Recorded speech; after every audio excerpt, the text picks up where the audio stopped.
Today we are going to study the next chapter of kingdom plantae, that is morphology of flowering plants.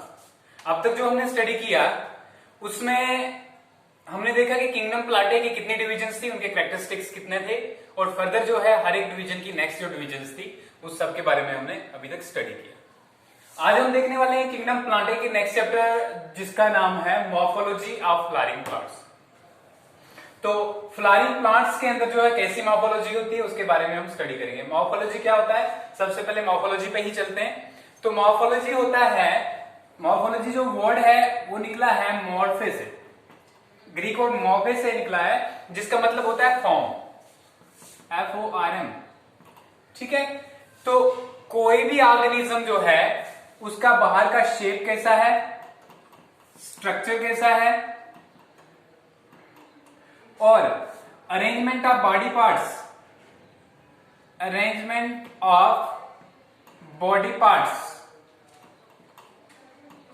ये जो तीन चीजें हैं हम इसके अंदर देखते हैं। इसके अलावा अगर कलर जो है, कलर भी हम देखते हैं कि कलर जो है कौन से कलर का। तो मॉर्फोलॉजी में हम क्या क्या स्टडी करते हैं, सबसे पहले मॉर्फे निकला है फॉर्म से, और लॉजी का मतलब होता है स्टडी। तो मॉर्फोलॉजी का मतलब होता है study of life, different forms of life. ठीक है, तो फॉर्म्स के अंदर जो है, फॉर्म्स में क्या स्टडी करते हैं कि किसी लिविंग ऑर्गेनिज्म का, या हम प्लांट स्टडी कर रहे हैं मोस्टली हम बॉटनी में, तो हम प्लांट्स के बारे में बोलेंगे। किसी प्लांट का एक्सटर्नल अपीयरेंस कैसा है, कैसी फॉर्म का है, किस शेप का है, या उसकी शेप और स्ट्रक्चर कैसी है, या फिर उसकी अरेंजमेंट जो है बॉडी पार्ट्स पे। जैसे एक प्लांट के ऊपर क्या बॉडी पार्ट्स होते हैं, प्लांट के ऊपर स्टेम होती है, रूट्स होते हैं, लीव्स होते हैं, तो उनका अरेंजमेंट कैसा है, तो उसके बारे में स्टडी करते हैं हमें। और कलर के बारे में स्टडी करते हैं, कलर कैसा है, बाहर से अपीयरेंस कैसा है। तो मॉर्फोलॉजी में ये देखेंगे हम क्यों स्टडी करते हैं, नीड पर, what is the need to study morphology, morphology को स्टडी क्यों करते हैं हम। सबसे पहली चीज जो है इसमें, इससे हमें पता चलता है, मॉर्फोलॉजी से क्या पता चलता है हमें, मॉर्फोलॉजी से पता चलता है हमें आइडेंटिफिकेशन का। आइडेंटिफिकेशन क्या होता है, आइडेंटिफिकेशन होता है पहचान करना। तो जब हम प्लांट्स की पहचान कर रहे होते हैं कि डिफरेंट प्लांट एक दूसरे से कैसे अलग है, तो उसके लिए सबसे पहले हमें मॉर्फोलॉजिकल कैरेक्टर्स ही देखते हैं कि इसके लीव्स कैसे हैं, इसके रूट्स में क्या डिफरेंस है, या इसका स्टेम जो है किस टाइप का है। तो सारा जो है आइडेंटिफिकेशन में हेल्प करता है, नंबर एक। दूसरा, क्लासिफिकेशन में हेल्प करता है। अभी क्लासिफिकेशन क्या है, क्लासिफिकेशन है जब हम प्लांट्स को स्टडी करने के लिए जो है डिफरेंट ग्रुप्स में बांटते हैं, तो इसको हम क्लासिफिकेशन कहते हैं। तो डिफरेंट ग्रुप्स जो हम पहले पढ़ चुके हैं प्लांट्स के, तो किस बेस पे होते हैं, पहले हम प्लांट्स की मॉर्फोलॉजी को स्टडी करते हैं, उनको डिफरेंट ग्रुप्स में बांटते हैं। उसके अलावा मॉर्फोलॉजी के अलावा हम दूसरी भी चीजें स्टडी करते हैं, जैसे कि एनाटॉमी है, रिप्रोडक्शन है, तो इसके अलावा जो है इंटरनल स्ट्रक्चर जो है, बायोमोलिक्यूल्स कैसे है, तो न्यूमेरिकल टेक्सोनॉमी से स्टडी करते हैं। तो ये सारे जो है डिफरेंट क्लासिफिकेशन में भी जो है ये मॉर्फोलॉजी जो है हेल्प करती है। नेक्स्ट हम बात करते हैं कि हेल्प किसमें करती है, इकोलॉजिकल इंपॉर्टेंस में। अभी इकोलॉजिकल इंपॉर्टेंस क्या है, अब देखिए डिफरेंट प्लांट्स जो है डिफरेंट एरिया में ग्रोथ करेंगे, तो उस एरिया के हिसाब से जो है हमें अगर प्लांट्स ढूंढने होंगे तो किस एरिया में मिलेंगे, हमें जो है मॉर्फोलॉजी से पता चलेगा। एक बार मॉर्फोलॉजी हम प्लांट्स की देखेंगे, उसके बाद डिस्ट्रीब्यूशन देखेंगे, उसके बाद हमें पता चलेगा कि कहां पाए जाते हैं। ठीक है, तो इसके अलावा एक और चीज है इकोनॉमिक इंपॉर्टेंट। इकोनॉमिक इंपॉर्टेंस में क्या होता है कि हम जो है प्लांट्स, डिफरेंट प्लांट्स जो है उनकी इकोनॉमिक वैल्यू को जो है स्टडी करते हैं। इकोनॉमिक वैल्यू का क्या मतलब है कि उन प्लांट्स से हमें क्या क्या बेनिफिट्स मिलते हैं। जैसे करके हम मॉर्फोलॉजी से हम गेहूं को पहचानेंगे तभी हम उसको जो है ग्रो करेंगे। ऐसा नहीं होगा कि कोई भी चीज उठा के हम ग्रो कर देंगे, हम कहेंगे ये गेहूं है, नहीं। इसलिए जो है हमें स्टडी करना जरूरी है। इकोनॉमिक इंपॉर्टेंस जो है इनका इसलिए है क्योंकि हम डिफरेंट जो वैरायटीज को अलग अलग करके उनकी डिफरेंट टाइप की इंपॉर्टेंस, जैसे करके मेडिसिनल प्लांट्स होते हैं उनको भी पहचान के रखना पड़ेगा। फिर हमारे लिए जो फूड के रिगार्डिंग जो भी प्लांट्स हैं उनको पहचान के रखना पड़ेगा। तो ये सारा जो है इसके अंदर आएगा। ठीक है, तो मॉर्फोलॉजी क्या है, मॉर्फोलॉजी है एक्सटर्नल अपीयरेंस। और एक्सटर्नल अपीयरेंस में क्या क्या स्टडी करते हो कि बॉडी पार्ट्स की अरेंजमेंट कैसी है, स्ट्रक्चर कैसा है, और कलर कैसा है। तो ये सारी चीजें हम मॉर्फोलॉजी में स्टडी करते हैं। अब क्योंकि हम प्लांट की मॉर्फोलॉजी स्टडी कर रहे हैं तो सबसे पहले हम एक प्लांट के क्या क्या पार्ट्स होते हैं उसके बारे में जानेंगे। एक प्लांट के ऊपर जो डिफरेंट पार्ट्स होते हैं उसके बारे में जानेंगे। तो यहाँ पे मैंने प्लांट का स्ट्रक्चर बनाया हुआ है एक नॉर्मल से प्लांट का, ठीक है। यहाँ पे आपको क्या क्या दिख रहा है इसके ऊपर, इसके डिफरेंट पार्ट्स। तो नेक्स्ट प्लांट बॉडी पार्ट्स मैंने नेक्स्ट टॉपिक में लिख दिया है कि प्लांट्स के बॉडी में क्या क्या पार्ट्स होते हैं। तो सबसे पहला होता है हमारे पास रूट्स। क्या होता है? रूट्स होते हैं सबसे पहले। उसके बाद होता है स्टेम। स्टेम के बाद क्या होता है? स्टेम के बाद जो है ब्रांचेस भी इसी में आएंगे, स्टेम के अंदर ही। तो इसके बाद आ गया आपका लीव्स होते हैं प्लांट्स के ऊपर। लीव्स के अलावा जो है फ्लावर्स हो सकते हैं, और फ्लावर्स के अलावा फ्रूट्स हो सकते हैं, फ्रूट्स, और फिर सीड्स हो सकते हैं। तो ये सारी चीजें जो है हमें एक प्लांट के ऊपर मिलेंगी। अब इन डिफरेंट चीजों का क्या फंक्शन है और कहां पाए जाते हैं इसके बारे में जो है आपको पता होना चाहिए। सबसे पहले जो बेसिक की, क्योंकि बहुत ही बेसिक चीज है तो आपको ऑलरेडी इसके बारे में जानकारी होगी, लेकिन स्टिल आप फिर से जो है इसके बारे में देखिए क्या होता है। रूट्स जो है, रूट्स होते हैं underground part of the stem, ठीक है। स्टेम का जो भी अंडरग्राउंड पार्ट हो उसको क्या कहते हैं? रूट्स। जैसे करके यहां से देखोगे आप, यहां सॉइल है और सॉइल के नीचे जो है, सॉइल के अंदर जो है रूट्स होंगे, ठीक है। कैसे होते हैं? सिलेंड्रिकल होते हैं, इनके ऊपर कोई पिगमेंटेशन नहीं होती। जैसे करके स्टेम और लीव्स के ऊपर आपको कलर्स दिखेंगे, पिगमेंट्स दिखेंगे, लेकिन इसके ऊपर जो है आपको जो है ग्रीन कलर नहीं दिखेगा, ठीक है। फोटोसिंथेसिस नहीं करते ये। और इसके अलावा बहुत सारे फंक्शंस इनके हैं। फंक्शंस क्या है रूट के? सबसे पहला फंक्शन है ये प्लांट को एंकरेज प्रोवाइड करते हैं। एंकरेज क्या होता है? एंकरेज होता है प्लांट को पकड़ के रखना, ठीक है। अदरवाइज अगर ये एंकरेज प्रोवाइड नहीं करेंगे तो प्लांट जो है थोड़ी सी हवा या जो किसी भी डिस्टर्बेंस से गिर जाएगा। लेकिन ये प्रॉपरली जो है साइल को होल्ड करके रखते हैं, और साइल को होल्ड करने की वजह से जो है क्या होता है कि ये प्लांट जो है वो स्ट्रेट जो है खड़ा रहता है, ठीक है। इसके बाद नेक्स्ट हम स्टेम की बात करते हैं। तो स्टेम क्या होता है?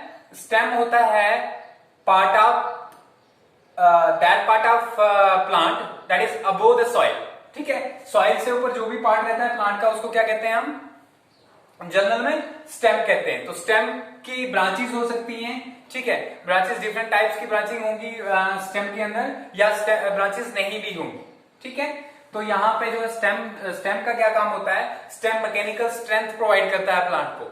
मैकेनिकल स्ट्रेंथ का मतलब होता है एक प्लांट को खड़ा रहने में हेल्प करता है। डिफरेंट जो स्ट्रक्चर्स हैं उनको कनेक्ट करके रखता है, जैसे ब्रांचेस आगे, लीव्स आगे, फ्लावर्स आगे। तो ये कौन करता है? ये जो है स्टेम प्रोवाइड करता है। और मोस्टली जो आप देखोगे हायर प्लांट्स में ये वुडी फॉर्म में होता है। डिफरेंट टाइप की स्टेम पाई जाती है। अगर स्टेम के हिसाब से देखें हमें डिफरेंट टाइप्स की स्टेम मिलेंगी। हमें वुडी स्टेम्स मिलेंगी, हमें हर्बेशियस स्टेम मिलेंगी। हर्बेशियस स्टेम्स वो स्टेम होती हैं जो बिल्कुल नरम और मुलायम है, ठीक है, और ट्विस्ट भी कर सकें, ठीक है, डेलिकेट स्टेम्स। तो यहाँ पे स्टेम के फंक्शन की अगर बात करें, मैकेनिकल स्ट्रेंथ की तो मैंने बात करी। इसके अलावा अगर आप देखोगे तो जो प्लांट्स के अंदर स्टेम जो है अगर ग्रीन भी होता है, ग्रीन होगा तो फोटोसिंथेसिस का काम भी करता है, ओके। इसके अलावा स्टेम के अंदर जो है दो मैकेनिकल टिश्यू होते हैं जो ट्रांसपोर्ट में हेल्प करते हैं, जाइलम और फ्लोएम। इसके बाद नेक्स्ट चलते हैं लीव्स के ऊपर। लीव्स क्या होते हैं? लीव्स जो होते हैं ये रेस्पिरेटरी और ट्रांसपिरेटरी ऑर्गन्स होते हैं प्लांट के, जो फोटोसिंथेसिस में भी हेल्प करते हैं, ठीक है। एक लीफ जो है तीन चीजों का बना होता है। एक जहां से वो लीफ कनेक्ट होगा स्टेम पे या ब्रांच पे, उसको कहते हैं लीफ बेस, ठीक है। उसके बाद जो लीफ के पीछे जो छोटी सी टहनी होती है, छोटा सा हल्का सा जो वुडी जो पार्ट होता है उसको कहते हैं पेट्यूल, ठीक है। और ये जो लीफ का पूरा पोर्शन होता है जो फोटोसिंथेसिस में हेल्प करता है उसको हम लेमिना कहते हैं।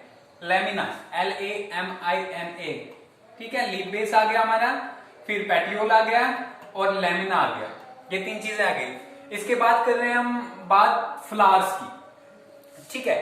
डिफरेंट अरेंजमेंट होती है, पहले लीव्स के बारे में और बोलते हैं कि लीव्स की डिफरेंट अरेंजमेंट होती है जो हम नेक्स्ट उसमें स्टडी करने वाले हैं नेक्स्ट टॉपिक में। तो लीव्स जो है दो टाइप्स की वेनेशन के बेस पे दो टाइप्स के हो सकते हैं, रेटिकुलेट वेनेशन वाले, और जो मोनोकॉट्स में जो है उनमें होती है पैरेलल वेनेशन। अब बात करते हैं फंक्शन क्या था लीफ का? इनका मेन फंक्शन जो है फोटोसिंथेसिस का है, और फोटोसिंथेसिस से प्लांट जो है अपने लिए क्या करते हैं? फूड तैयार करते हैं। नेक्स्ट फ्लावर्स पे चलते हैं। फ्लावर्स क्या है? फ्लावर्स है reproductive part of plant. Reproductive part of plant क्या हुए?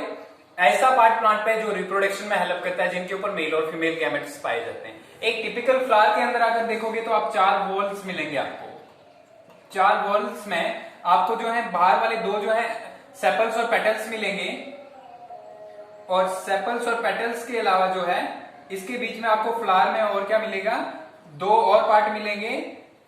एक फीमेल गैमेटोफाइट होगा और दूसरा जो है मेल गैमेटोफाइट होगा, ठीक है, जिसमें स्टेमन्स आ गया और कार्पल्स आ गया। तो फ्लावर के अंदर जो है आपको क्या मिलेंगे, एक एसेसरी पार्ट्स जो रिप्रोडक्शन में हेल्प नहीं करते, जिसमें पेटल्स और सेपल्स आ गए, ये सेपल्स हैं और ये पेटल्स हैं। इसके अलावा एंथर स्टिग्मा जो है, स्टिग्मा स्टाइल, और ये जो आ गया कार्पल में आ गया, और एंथर और फिलामेंट जो है मेल गैमेटोफाइट के अंदर आता है।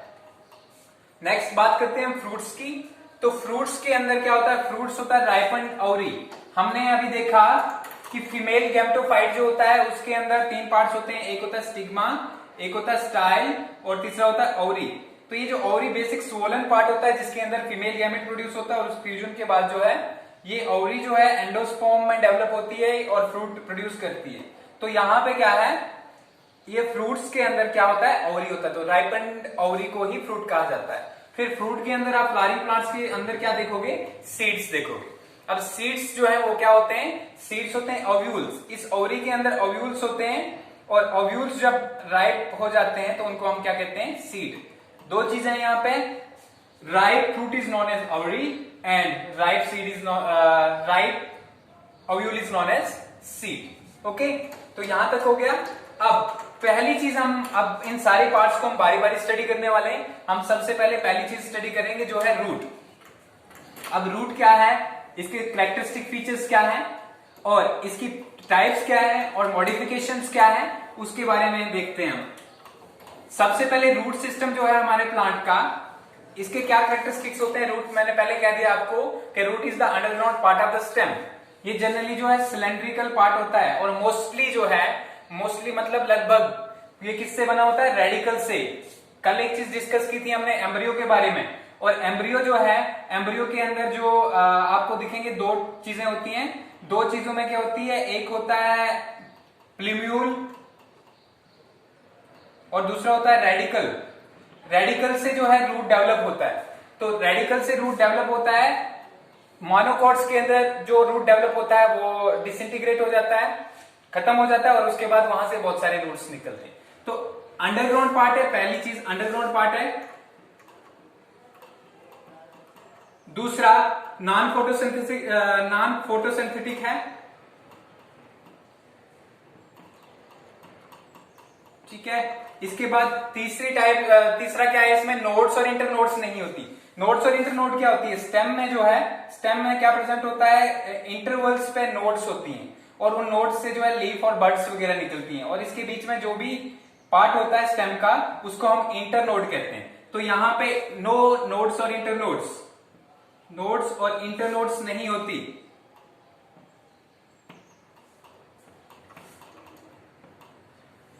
ये हो गया। इसके अलावा डेवलप्स फ्रॉम रेडिकल,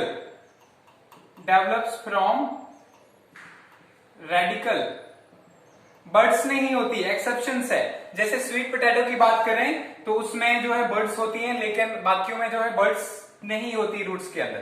तो ये कैरेक्टरिस्टिक फीचर्स है रूट के। नॉन फोटोसिंथेटिक अंडरग्राउंड पार्ट है। हेल्प किसमें करता है, अगर इसके फंक्शन की बात करें हम, तो हेल्प रूट किसमें करते हैं। पहला फंक्शन है इसका absorption of water and mineral. सबसे पहले क्या करता है, पानी और मिनरल्स को एब्जॉर्ब करता है। पानी और मिनरल्स को एब्जॉर्ब करना पहला फंक्शन है रूट का। दूसरा फंक्शन जो है रूट का वो क्या है, रूट का दूसरा वाला फंक्शन जो है वो है एनकरेज।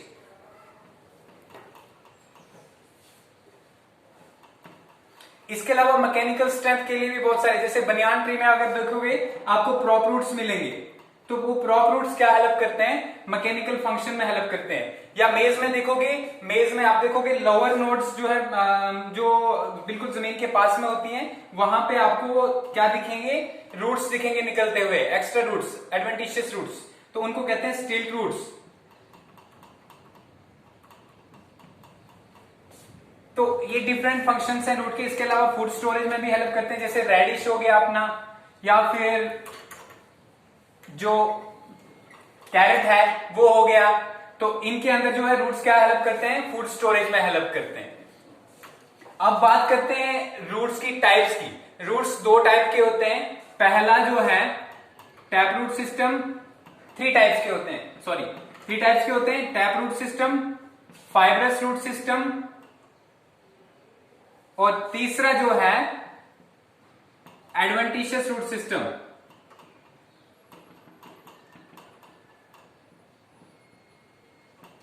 टैप रूट सिस्टम में आप क्या देखोगे, टैप रूट सिस्टम में जो होगा एम्ब्रियो के रेडिकल से, ये एम्ब्रियो है,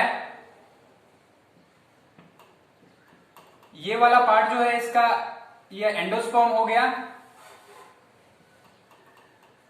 और ये वाला एम्ब्रियो हो गया। यहां से जहां से शूट सिस्टम निकलेगा, जहां से शूट राइज होगा, उसको कहेंगे हम प्लूम्यूल, और जहां से रूट राइज होगा उसको कहेंगे रेडिकल।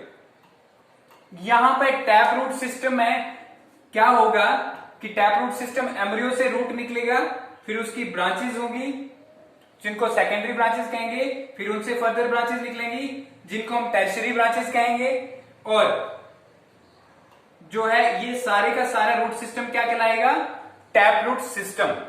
दूसरा है फाइब्रस रूट सिस्टम। ये किसमें, हमने जब मोनोकॉट्स और डाइकॉट्स दो डिविजन्स पढ़ी थी एंजियोस्पर्म्स की, उसके अंदर हमने क्या देखा, हमने देखा कि डाइकॉट्स के अंदर टैप रूट सिस्टम पाया जाता है, जबकि मोनोकॉट्स के अंदर क्या पाया जाता है, fibrous root system. Fibrous root system में क्या होगा, रेडिकल से पहले रूट निकलेगा लेकिन बाद में वो जो है डिजेनरेट हो जाएगा, और वहां से उस ही रेडिकल की जगह से बहुत सारे रूट्स निकलेंगे फाइबर्स की तरह, और ये हो गया fibrous root system.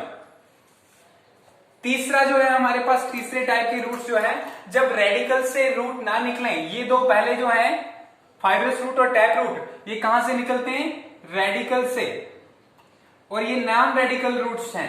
Adventitious roots जो है वो रेडिकल से नहीं निकलते, और एडवेंटिशियस रूट्स जो है डिफरेंट पार्ट्स ऑफ प्लांट से जो है निकलते हैं। जैसे करके सबसे पहले हम प्रॉप रूट की बात करते हैं।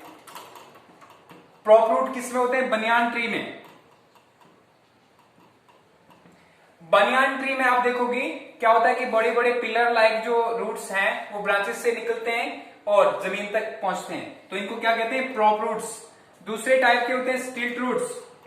स्टिल्ट रूट्स आप देखोगे कि मेज हो गया, शुगर कैन हो गया, उनके पहले रूट्स हैं, यहां पे ये नोड्स हैं, जमीन के साथ में जो पास में जो सबसे पड़ोस वाली जो पास वाली जो इंटरनोड होगी, नोड से रूट्स अराइज होंगे जो सॉइल की तरफ आएंगे, तो इनको क्या कहते हैं, स्टिल्ट रूट्स।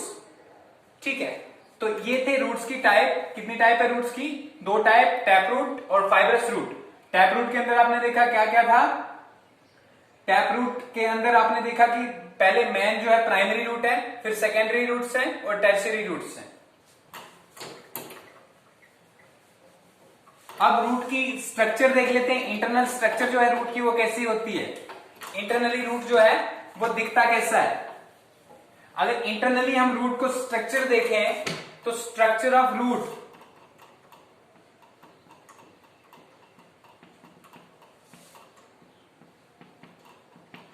सबसे पहले ये एक रूट है, इसका एंड पोर्शन है, इसके बाहर से एक cap like structure, thimble like structure, एक टोपी की तरह एक स्ट्रक्चर होगी जिसको हम रूट कैप कहते हैं। और रूट कैप के बाद जो है कुछ 1 mm मान लो आप, 1 mm का जो एरिया होगा वहां पे क्या होगा, बहुत सारे सेल्स होंगे जो एक्टिवली डिवाइड करेंगे, इसको कहते हैं मेरिस्टेमेटिक जोन।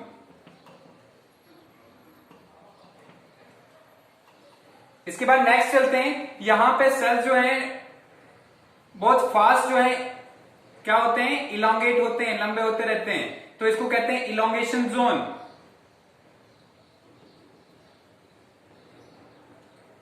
इसके बाद नेक्स्ट चलते हैं, हम ऊपर देखेंगे, यहां पे ऐसे सेल्स होंगे जो क्या करेंगे, मैच्योर होंगे और डिफरेंशिएशन होगी इनमें, और इस वाले जोन को क्या कहेंगे हम, इस वाले जोन को कहेंगे हम root hair zone, root hair zone या मैच्योरेशन जोन। ठीक है, फिर से रूट के पार्ट्स को अगर देखेंगे, रूट कैप, रूट कैप के साथ में टर्मिनल एंड है ये रूट का, रूट कैप, और इसकी लेयर्स जो होती हैं वो क्या होती है, इस मेरिस्टेमेटिक जोन से प्रोड्यूस होती हैं और बाहर वाली लेयर्स हटती रहती हैं और नई लेयर्स ऐड होती रहती है रूट कैप में। थिम्बल लाइक स्ट्रक्चर है, थिम्बल लाइक स्ट्रक्चर होता है टोपी की तरह समझ लो आप, या कैप की तरह, ठीक है, जो किसी भी मेटालिक कैप को मोस्टली थिम्बल कहा जाता है। तो यहां पे मेरिस्टेमेटिक जोन में क्या होगा, मेरिस्टेमेटिक जोन में सेल्स होंगे जो कंटिन्यूसली डिवाइड करेंगे। ये क्या हेल्प करते हैं रूट को जो है नए सेल्स प्रोवाइड करने में। दूसरा, यहां पे इलांगेशन जोन है, जो नए सेल मेरिस्टेमेटिक ने प्रोड्यूस किए वो लंबे होंगे, इससे क्या होगा, रूट की इलांगेशन होगी, रूट भी लंबा होगा, ठीक है, इनकी लेंथ लंबी लंबी होती है इन सेल्स की। और इसके बाद मैच्योरेशन जोन या डिफरेंशिएशन जोन, ठीक है, मैच्योरेशन जोन में क्या होगा, मैच्योरेशन जोन में जो है ये जो डिफरेंट सेल्स हैं यहाँ पे ये मैच्योर होंगे और इनसे नए टाइप डिफरेंट टाइप के सेल बनेंगे। डिफरेंट टाइप के सेल्स क्या होते हैं, जाइलम फ्लोएम के अलग सेल बनेंगे, पेरिसाइकिल्स के अलग बनेंगे, फिर ये क्या कहते हैं मेरिस्टेमेटिक अलग बनेंगे। तो इसके साथ ही ये जो है डिफरेंट पार्ट्स हो गए रूट के। अब लास्ट है मॉडिफिकेशन। मॉडिफिकेशन में हम क्या देखेंगे, रूट की मॉडिफिकेशन में, रूट की मॉडिफिकेशन में जो है कि रूट के डिफरेंट स्ट्रक्चर्स क्या होते हैं। देखो टैप रूट जो है डिफरेंट टाइप से मॉडिफाई होता है। पहला है फूड, फूड की स्टोरेज के लिए, फूड स्टोरेज के लिए मॉडिफाई होता है। तो फूड स्टोरेज के लिए मॉडिफाई कौन कौन से रूट होते हैं, जैसे कैरोट का देखोगे आप, गाजर का कॉनिकल फॉर्म में होता है। कॉनिकल फॉर्म क्या होता है, ऊपर से जो है ब्रॉड होगी और नीचे टैपरिंग होगी बिल्कुल। उसके बाद जो है दूसरा, ठीक है, दूसरी जो है रेडिश का हो गया, रेडिश का रूट हो गया। इसके अलावा स्वीट पोटैटो की अगर आप बात करोगे, स्वीट पोटैटो, तो स्वीट पोटैटो में ट्यूबर्स बनते हैं, क्या है, ट्यूबरस रूट्स होंगे उसके अंदर। और क्या मॉडिफिकेशन होती है, जैसे करके आप देखोगे कि नाइट्रोजन फिक्सेशन जो है रूट्स के अंदर होती है, तो उसके लिए नोड्यूल्स प्रोड्यूस होती है। रूट्स के ऊपर क्या बनते हैं, नोड्यूल्स बनते हैं, जिसमें डिफरेंट बैक्टीरिया जो रहते हैं जैसे करके राइजोबियम, और वो नाइट्रोजन फिक्स करते हैं, ठीक है, तो इसको नोड्यूलेशन कहेंगे। इसके अलावा सपोर्ट के लिए हम पहले 2 बार बात कर चुके हैं कि स्टिल्ट रूट और प्रॉप रूट जो है वो इसके अंदर इंक्लूड होंगे, ठीक है। तो यहां पे हम इसको कंक्लूड करते हैं चैप्टर को। हमने मॉर्फोलॉजी में देखा कि क्या है डिफरेंट फॉर्म्स प्लांट्स की। उसके बाद जो है प्लांट बॉडी पार्ट्स में हमने देखा कि इसके डिफरेंट पार्ट्स होते हैं, जैसे कि रूट्स हो गए, स्टेम हो गई, लीव्स हो गया, और रूट सिस्टम के बारे में देखा हमने, और उसमें रूट की स्ट्रक्चर को देखा, रूट की स्ट्रक्चर्स के अंदर क्या क्या होता है। तो नेक्स्ट हम स्टेम के बारे में पढ़ेंगे।